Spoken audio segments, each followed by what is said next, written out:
નમસ્કાર, welcome to પ્રમુખ દર્શન એજ્યુકેશન ચેનલમાં તમારું હાર્દિક સ્વાગત છે। પાટીદાર એજ્યુકેશન ટ્રસ્ટ સંચાલિત શ્રી જ્ઞાન મંદિર વિદ્યાપીઠ તરઘરામાં આપનું હાર્દિક સ્વાગત છે। સબસ્ક્રાઈબર મિત્રોનું હાર્દિક સ્વાગત છે, કારણ કે તમે બધાએ યુટ્યુબની દુનિયામાં ઘણા બધા વિડીયો જોવો છો। તો આજે 15મી ઓગસ્ટ નિમિત્તે મેં જે સ્પીચ દીધી હતી, તો એ સ્પીચની ઝાંખી તમને આ વિડીયોની અંદર જોવા મળશે। તો જેમ તમે થંબનેલની અંદર જોયું તેમ કે વીર ભગતસિંહ વિશે આપણે ટૂંકમાં એમનું જીવન આમ દર્શન કરવાનું છે, અને ભગતસિંહના જીવનમાંથી આપણને કેવું કેવું શીખવા મળે છે એ બધી બાબતો આપણે આજે શીખશું। તો ચાલો શરૂઆત કરીએ ભગતસિંહનું જીવન। તો સામાન્ય રીતના ભગતસિંહનો જન્મ જે હાલ લાહોરમાં, સામાન્ય રીતના લાહોરની અંદર જે પાકિસ્તાન આવેલું છે ત્યાં થયો હતો, અને એ જિલ્લાનું નામ છે લપારપુર। પિતાનું નામ કિશનસિંહ અને માતાનું નામ વિદ્યાદેવી કૌર હતું। હવે જો શરૂઆતનું તમે આમનું છે ને સ્કૂલિંગ જુઓ ને, પ્રાથમિક ને માધ્યમિક, તો છે ને બહુ તે તેજસ્વી પ્રતિભા હતી। અને 1907ની અંદર જન્મ થયો, અને તમને પણ ખબર છે કે અંગ્રેજો 1600માંથી આવ્યા છે, અને 1608માં પ્રથમ જે તમને વિલિયમ હોકિન્સ, આ બધું તે ઇતિહાસની અંદર તમે તપાસ કર્યું હશે, પણ 1907ની અંદર આ ભગતસિંહનો જન્મ થાય છે। અને સ્કૂલિંગ દરમિયાન એટલા બધા તેજસ્વી પ્રતિભાવાળા, તો 50 જેટલી વધારે બુકો તેમણે વાંચી લીધી। હવે આશ્ચર્યની વાત કઈ છે? તો આશ્ચર્યની વાત એ છે કે છે ને એમને રાજકારણ અને રિફોર્મ્સ, દુનિયાની અંદર થતા સુધારા વિશે એમને સામાન્ય રીતના એ વાંચતા હતા। તો 50 બુક તો એ ખાલી 10 આમ કહેવાય ને 10-12 વર્ષમાં સુધીમાં એટલી બધી બુકો વાંચી નાખી હતી। બીજું કે આમને છે ને પહેલેથી ખુમારી હતી, અને આમનો પરિવાર પણ એક છે ને સમર્પણ પરિવારમાંથી આવતો હતો। પણ હવે ઘટના ક્યારે બને છે? તો 13 એપ્રિલ 1919 એ દિવસ તમને ખબર છે, જે દિવસને જલિયાવાલા બાગ હત્યાકાંડ તરીકે ઓળખવામાં આવે છે। જનરલ ડાયર એક અંગ્રેજ અધિકારી હતો કે અધિકારીએ આમ કીધું કે આમને છે ને ગોળીઓ મારો, અને તમને ખબર છે કે હજારો લોકોનું મૃત્યુ થયું। સામાન્ય રીતના આ ભગતસિંહ 40 કિલોમીટર દૂર પગપાળા ચાલીને આ જાય છે જલિયાવાલા બાગમાં, અને જોવે છે ત્યાંની પરિસ્થિતિ। અને પરિસ્થિતિ કેવી દેખાય છે? તો એક કૂવાની અંદર આખું પાણી, સામાન્ય રીતના પાણી તમને જોવા મળતું છે કૂવામાં, પણ આ કૂવાની અંદર લોહી કોનું હતું? ક્રાંતિકારીઓનું લોહી હતું। બીજું કે જે દિવાલ હતી, તો હજી હાલ પણ તમને દિવાલમાં જોવા મળે છે કે દિવાલમાં ગોળીઓના નિશાન અને હોલ જોવા મળે છે। તો એ એને જોયું, અને ત્યારે એક બોટલ લઈ ગયા હતા ભગતસિંહ, અને માટી અને લોહી બોટલમાં નાખ્યું, અને ફરી પોતાના ઘરે ગયા। આખી રાત તે સૂતા નહીં, અને તેને બેને કીધું કે શું થયું? પણ એ કે આ તું જે લોહીને આ માટી જોવે છો ને, આ આપણા ક્રાંતિકારીઓ, હજારો ક્રાંતિકારીઓનું ખૂન છે, અને આનો હું બદલો લઈશ જ તે। એક વખત આમ સામાન્ય રીતના પરિવાર ખેડૂતનો હતો, એટલે છે ને એના પપ્પા કિશનસિંહ તમે હે ને ગયા અને કીધું કે આમ વાડીએ છે ને આંબાનો જે છોડ હોય ને એ વાવતા હતા। એટલે ભગતસિંહે સાહજિક રીતના પૂછ્યું, હવે જો બાળક છે, અને સાહજિક રીતના પૂછ્યું કે શું કરો છો તમે? ત્યારે પિતાશ્રીએ જવાબ આપ્યો કે હું અત્યારે છે ને આંબો વાવું છું, આપણને પછી કેરીઓ મળશે। ત્યારે આ ભગતસિંહે તરત વળતો પ્રશ્ન પૂછ્યો કે આ બંદૂકો જે છે, તો બંદૂકો વાવું તો બંદૂકો ઉગશે? જો આવી ખુમારી તેમને બાળપણથી જ હતી। બીજું કે સામાન્ય રીતના આપણને એમ કહેવામાં આવે છે કે અસહકાર આંદોલન 1921ની અંદર ગાંધીજીએ કરવામાં આવ્યું હતું। તો ત્યારે અસહકાર આંદોલનની અંદર તમને એમ પૂછે કે ભગતસિંહ નહીં જોડાયેલા હોય। તમને પણ ખબર છે કે બે પક્ષ, જેને જહાલવાદી અને મળાવવાદી કહેવામાં આવે છે, તો મળાવવાદી અને જહાલવાદીમાં તમે ભગતસિંહને જહાલવાદી નેતામાં રાખ્યા છે, પણ એવું નથી। ગાંધીજી મળાવવાદીના હતા, જે નરમ નીતિ વાપરતા, જે સત્ય અને અહિંસામાં હતા, પણ ભગતસિંહે પણ સ્વદેશી જે અસહકાર આંદોલનમાં ભાગ લીધો હતો। પણ પ્રશ્ન શું બન્યો? પ્રશ્ન એ બન્યો કે 1922ની અંદર જે ગોરખપુરની અંદર, જે બિહારની નજીક સ્થળ આવેલું છે, ત્યાં ચોરી ચોરા ગામ છે, અને એ જે કાંડ થયો ને એના લીધે થયું શું? તો ત્યાં શરાબની દુકાનો હતી, અને ત્યાં ભગતસિંહ અને બધા લોકો ગયા, અને સામાન્ય રીતના એ તમે જુઓ ને કે પરિસ્થિતિ, ત્યારે ભગતસિંહ હાજર નહોતા, પણ ક્રાંતિકારી જેટલા પણ હતા ને એ અસહકારના આંદોલન કર્યું, બધાય ગયા ને, અને નારાબાજી કર્યું, સ્વદેશી ચળવળ, અસહકાર। હવે આવી રીતના છે ને પ્રશ્ન શું થયો, જે ઓલો વેપારી હતો ને જમીનદાર, એને આ ગમ્યું નહીં, કારણ કે એની દુકાનો હતી આ બધી. એટલે સામાન્ય રીતના છે ને તરત તે પછી તો ગુપ્તેશ્વર ત્યાંનો પોલીસ થાનાનો તરત તે કીધું કે તમે આમને છે ને ભગાવો, આ જો આવી રીતના નારા બોલે છે. ગુપ્તેશ્વરે સૂચના આપી પણ કોઈ માન્યું નહીં, નારા શરૂ જ રાખ્યા. પણ આ ગુપ્તેશ્વરે ગોળી મારી અને 2-3 ક્રાંતિકારીઓને મારી નાખ્યા. અને હવે તો વધારે ઉગ્ર બને છે ટોળું. અને થઈ છે હું જે આખું થાનું હતું ચોરી ચોરાનું, એ આખું પોલીસ થાનું રહ્યું એને બાળી નાખ્યું. અને કેટલા 17 પોલીસ કર્મીઓ મરી ગયા.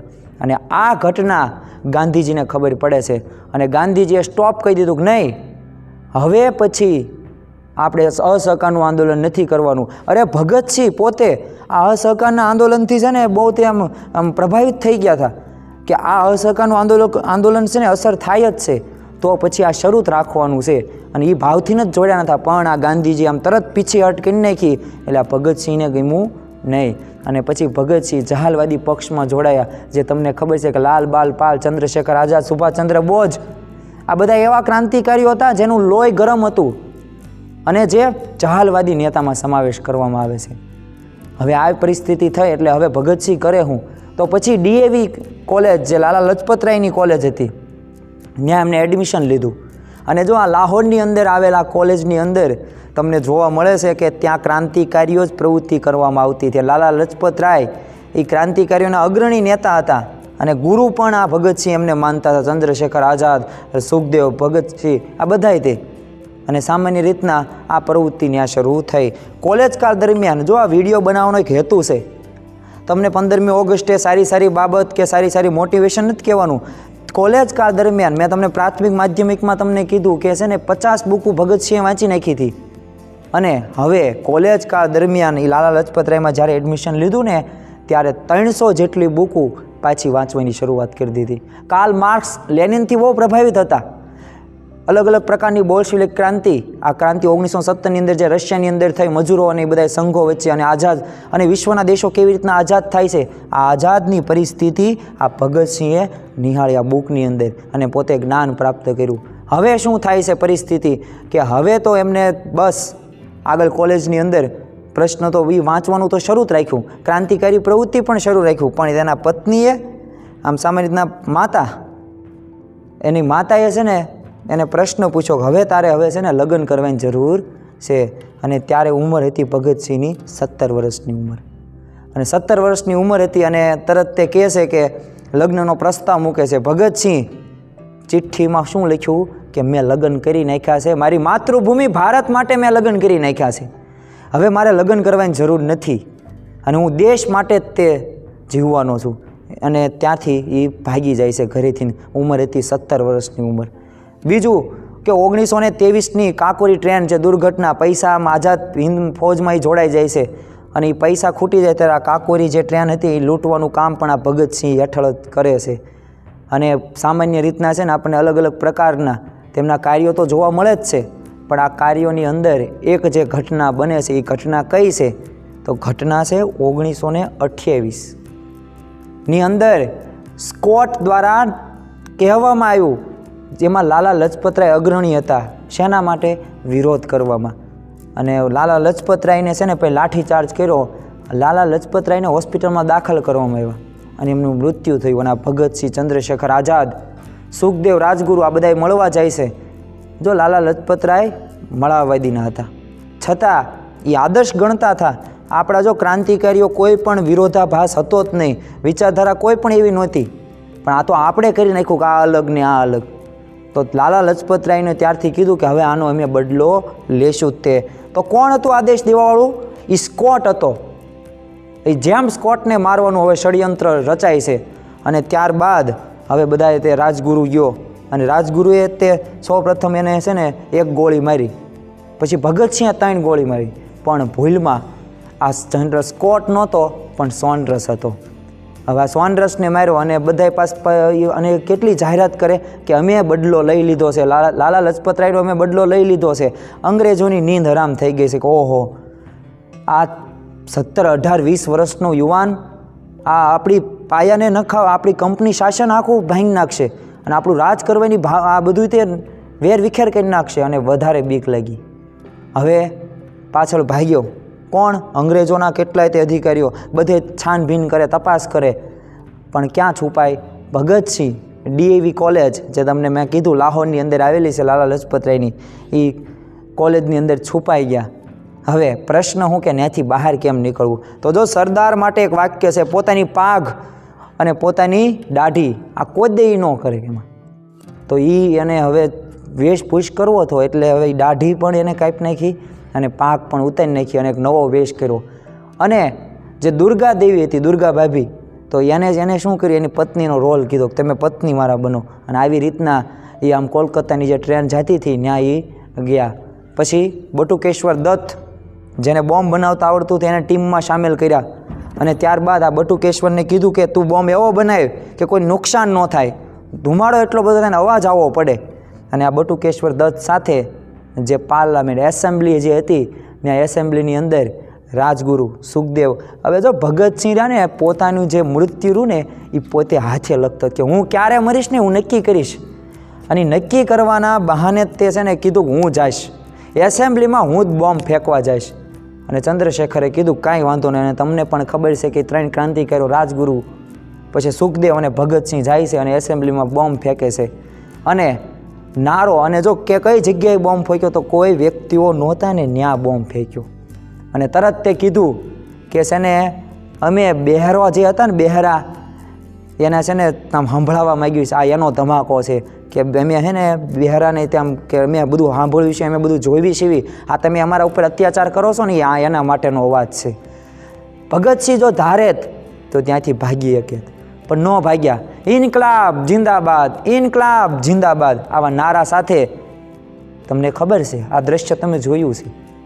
અને હસતા મુખે તે પોતે જેલમાં પુરાઈ ગયા. ઉંમર હતી 21 વર્ષ. 2 વર્ષનો કારાવાસ નક્કી કરવામાં આવ્યો. હવે 2 વર્ષનો કારાવાસ થયો તો એમાં પણ જેલની અંદર પણ રાજી ખુશીથી પોતે રહે. બીજું ક્રાંતિકારી પ્રવૃત્તિ તો શરૂ જ રાખવાની. લાઇટ નથી, પાણી નથી, 10 બાય 10ની ઓરડીમાં 20 કેદીઓને પૂર્યા છે, આવા બધા આંદોલનો કરે. એક વખત તો 64 દિવસ સુધી અનામરણ અનશન ઉપર રહ્યા. 64 દિવસ સુધી ખાધું નહીં. અંગ્રેજોને એમ લાગ્યું 2-5 દિવસ ચાલશે, પણ નહીં, 64 દિવસ સુધી ભગતસિંહે કાંઈ ખાધું નથી. તો આ ખુમારી એમનામાં હતું. અને બીજો એમનો રૂલ્સ એક મસ્ત હતો, અને જે મેં કીધું ને પાયાથી એક રૂલ્સ હતો. રૂલ્સ કયો કે ભગતસિંહને તમારે મળવું હોય તો એક બુક લઈને આવવાનું, એક બુક લઈને આવો તો તમને મળવા દે. તો આવી તો 300 બુકો એમને જેલમાં પણ વાંચી નાખી. વાંચવાના શોખીન હતા. શોખીન એટલા નહીં, પોતાના જીવનમાં ઉતારતા હતા ને એવી વિચારધારા લોકોને દેતા હતા. કેના દ્વારા? તો જેલની અંદર એમને 3000 પત્રો કહેવાય ને કે લેખો લખી નાખ્યા. અને પોતે છે ને બધા કોઈક આવે મળવા ત્યારે એમને દે કે આ બધાને પ્રચાર પ્રસાર કરજો, લોકોનામાં ભાવના આવે. અને આ ભગતસિંહ રહે ને એ પોતે એની જે આગલા જ્યારે ફાંસી દેવાની આગલા દિવસે એની માએ કીધું કે તું રડે શું લેવા, હું મરવાનો, હું મરી જઈશ કાંઈ વાંધો નહીં, મારી જેવા હજારો ભગતસિંહ આ ભારત માતા ઉપર જન્મ છે. અને જો જોવા મળે છે. એમ પણ કહેવાય કે ભગતસિંહ નાસ્તિક છે, નાસ્તિક નથી. એ પોકેટ શ્રીમદ ભગવદ્ ગીતા પોતાના ખીચામાં રાખતા હતા. બીજું સ્વામી વિવેકાનંદ સ્વામીનો ફોટો પણ ખીચામાં રાખતા હતા. તો નાસ્તિક નથી, આસ્તિક જ હતા. છેલ્લે સુધી અમને વાંચવાનું મૂક્યું નથી. તેમને છે ને હવે ફાંસીની સજા જાહેર કરવામાં આવી કે હવે આ જો રહેશે ને જેલની અંદર તો આ જેલમાં તે આટલું બધું કામ કરે છે તો પછી બીજા આવા ભગતસિંહ કેટલાય તે થઈ જાય છે. અને તારીખ નક્કી કરવામાં આવી. તારીખ હતી 24 માર્ચ 1931. આ તારીખે નક્કી કરવામાં આવ્યું કે ભગતસિંહને હવે ફાંસી દેવાની છે. ઇતિહાસમાં એકય વખત આવી ઘટના નથી બની. અંગ્રેજો ભયભીત થઈ ગયા કે આ ટોળું આવી જશે આ તારીખે, અને પહેલી વખત સવારે ફાંસી દેવાની આવે. જોજો, કોઈ વ્યક્તિને ફાંસી મંજૂર થાય ને સવારે, પણ ભગતસિંહને આગલા દિવસે એટલે કે 23 માર્ચ 1931ના દિવસે ફાંસી દેવામાં રાત્રે આવી. એ પહેલાંની એક ઘટના હું તમને કહું. તારી અંતિમ ઈચ્છા શું ભગતસિંહને પૂછવામાં આવ્યું ત્યારે આપણને પ્રશ્ન થાય છે કે કાંઈક ખાવા પીવાનું કાંઈક બીજી વસ્તુ માગીએ છે, મળવાનું કોકને માગ્યું નહીં. તેને શું કીધું છેલ્લી ઈચ્છા કે મારી છેલ્લી ઈચ્છા એ છે કે લેનિન જે થઈ ગયા એ લેનિનની મારે બાયોપિક એટલે બાયોગ્રાફી મારે વાંચવાની થોડીક બાકી છે તો એ વાંચી લઉં. અને 2-3-4 દિવસ પહેલાં ત્યાં ઈચ્છા એમની પૂરી કરવામાં આવી. અને છેલ્લે પણ અન્ય વ્યક્તિના વિચારમાંથી એ પોતે ગ્રહણ કરતા હતા. તો જો આવી રીતના અને 23 માર્ચ 1931ના દિવસે એમને સાંજે ફાંસી દેવામાં આવી અને એમને બી ત્યારે પણ કીધું કે આ મને કફન રહ્યું ને એ ન કરો અને મારા હાથ છૂટા રાખજો, પણ અંગ્રેજોએ કીધું કે હાથ છૂટા રાખશું પણ મોઢે તો એ કપડું રાખશું જ તે. તો આ સાંજ હતી 23 માર્ચ 1931, જે અંગ્રેજો પણ ભયભીત થઈ ગયા અને ગાંધીજીને પણ ખબર પડી કે આ એક એવો યોદ્ધા ક્રાંતિકારીનું જે કહેવાય ને એક અવસાન થયું, મૃત્યુ, અમર શહીદ છે, અમર શહીદ. અને ભગતસિંહ હતા. અને છેલ્લે એક પંક્તિ દઈને આપણે પૂરું કર્યું, પણ એ પહેલાં મારે તમને હજી 1 મિનિટ કંઈક કહેવું છે. ભગતસિંહ ઉંમર તમે જુઓ 23 વર્ષની ઉંમર, 23 વર્ષ સુધી વ્યક્તિએ કેટલું કામ કર્યું. જન્મતા વેદથી જ તે આના વિચારો, પણ વિચારો ક્યાંથી આવ્યા? બુક્સ. તો 15મી ઓગસ્ટ તો જો આ 78મો સ્વાતંત્ર્ય દિન છે. આવા 77 સ્વાતંત્ર્ય દિન વહી ગયા છે. 15 ઓગસ્ટ 1947 દેશ આઝાદ થઈ ગયો છે, બધાને આવડે છે. અને મારી ભાષામાં કહેવું ને તો કાળા કાગડાની આ તારીખ આવડે છે.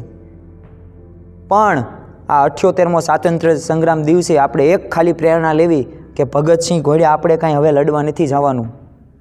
આપણે હવે આવી રીતના કોઈ પણ બંદૂક શસ્ત્રો રાખવાની જરૂર નથી. આપણે આવી રીતના કાંઈ ભાગવાનું નથી. ભગતસિંહ ઘોડે આપણને જે મળ્યું છે ભણવાનું, શિક્ષણનું, એ બુક્સને આપણે પૂરેપૂરી વાંચવી. આપણે 300-500 બુક નથી વાંચવી, લેખ નથી લખવા, પણ આપણે જે બુક આપી છે ને એનું 100% અભ્યાસ કરવી અને એમાંથી જે શું શું શીખવા મળે છે ને એમાં પાલન કરવી. અને આપણે જો પાલન કરશું ને તો 150 કરોડની વસ્તી ભારતની એ બધા તે આપોઆપ સુધરી જશે. કોઈ અન્ય વ્યક્તિને નહીં, આપણે આપણા ઉપર લેવી, જેથી આપણે આગળ વધીએ. અને છેલ્લે 2 પંક્તિ કેવી હોય તો શું પંક્તિ કે છે ને, તैरना हो तो समुद्र में तैरो, तैरना है तो समुद्र में तैरो, ये नदी नाले में क्या रखा है? प्यार करना है तो वतन से करो, प्यार करना है तो वतन से करो, ये बेवफा लोगों में क्या रखा है? तो अस्तु, जय हिंद, जय भारत, जय जय गरवी गुजरात.